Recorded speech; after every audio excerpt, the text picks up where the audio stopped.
সর্বোপরি তৃণমূল কংগ্রেসের ভবিষ্যৎ রসাতলে এবং অন্ধকারচ্ছন্ন।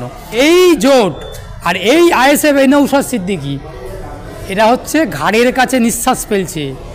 মমতা বন্দ্যোপাধ্যায়, অভিষেক বন্দ্যোপাধ্যায়ের ঘাড়ের কাছে। দেখুন, তৃণমূল কংগ্রেস 2011 সালের আগে থেকে আজকে 2024 সালের ফেব্রুয়ারি মাস আজকে পর্যন্ত পশ্চিমবঙ্গের সংখ্যালঘু বিশেষত মুসলিম সম্প্রদায়কে একটা ভোটের বাক্স হিসেবে, ভোটের অস্ত্র হিসেবে ব্যবহার করেছেন। আর এই মুসলিম সম্প্রদায়ের মানুষগুলোকে যেমন করে উস্কানি দিয়ে মানে ঢপের চপ দিয়ে টুপি পরিয়ে একটা ভোটের অস্ত্র বানিয়ে ভোট বৈতরণী পার করার চেষ্টা করেছেন, আর পার হয়েওছেন। তৃণমূল কংগ্রেস ভালো রকমভাবে জানেন যে পশ্চিমবঙ্গের সংখ্যালঘু মুসলিম সম্প্রদায় যদি তৃণমূল কংগ্রেসের সঙ্গে না থাকেন, তাহলে মমতা বন্দ্যোপাধ্যায়, অভিষেক বন্দ্যোপাধ্যায়, সর্বোপরি তৃণমূল কংগ্রেসের ভবিষ্যৎ রসাতলে এবং অন্ধকারচ্ছন্ন। সেই জন্য এখন ডায়মন্ড হারবার লোকসভা কেন্দ্রে একটা দারুণ সংখ্যক সংখ্যালঘু মুসলিম সম্প্রদায়ের ভোট রয়েছে। এখন আইএসএফের যিনি বর্তমান বিধায়ক রয়েছেন, আমাদের জোট প্রার্থী নৌশাদ সিদ্দিকী, উনি এমএলএ আছেন। উনি আগামী দিনে লোকসভা কেন্দ্রে ডায়মন্ড হারবার থেকে দাঁড়াবেন। ওনার দল যদি ওনাকে অনুমতি দেয়, উনি জানিয়েছেন আগেও।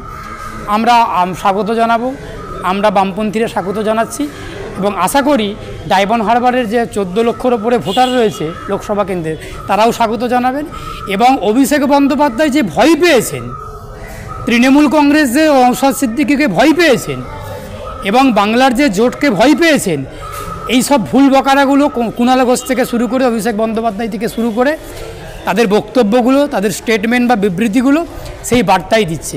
আচ্ছা, আপনারা বলুন তো, একটা ছোট যদি আমার বাড়ির পাশে যদি একটা ছোট কুঁড়ে ঘর থাকে, আমার যদি 10 তলা আবাসন থাকে, অ্যাপার্টমেন্ট থাকে, তাহলে আমার সেই কুঁড়ে ঘরটার প্রতি নজর থাকবে কেন? সে তো এমনিই আমার বাড়ি, এতে কোনো ব্যাপারই তার নয়। তেমন আমি যদি মনে করি যে আইএসএফ একটা কুঁড়ে ঘর আর তৃণমূল কংগ্রেস একটা 10 তলা বিল্ডিং, তাহলে আইএসএফকে নিয়ে নৌশাদ সিদ্দিকীর মাথা ব্যথা কেন?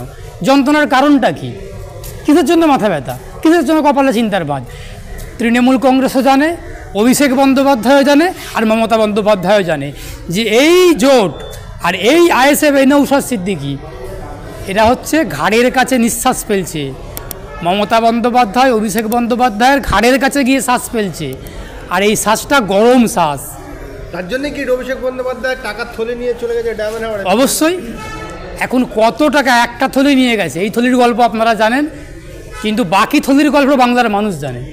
আর বাকি থলির গল্প ইডি সিবিআইও জানে।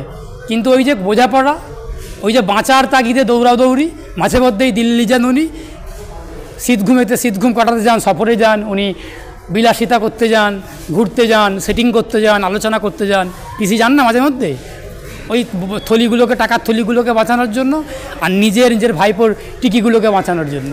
যতই বাঁচানোর চেষ্টা করুক, বাঁচতে উনি পারবেন না। উনি বলেছেন জেল ফুটো করে বেরিয়ে আসবেন। বাংলাটাকে তো ফুটো উনি করেইছেন, বাংলার ভবিষ্যৎকে তো ফুটো করেইছেন, বাংলার ছাত্র যুবকের ভবিষ্যৎ তো ফুটো করেইছেন। এবার উনি জেল ফুটো করে আসবেন। যতই উনি জেল ফুটো করে আসুক, বাংলার মানুষ জেলের চারিদিকে ওনাকে পাহারা দিবেন। বাংলার মানুষ পাহারা দিবেন। যখন উনি জেল ফুটো করে বাইরে আসবেন, বাংলার মানুষ ওনাকে ধরে আবার জেলে ঢোকাবেন। ফুটো করে বেরিয়ে আসার কোনো উপায় নেই মমতা বন্দ্যোপাধ্যায়।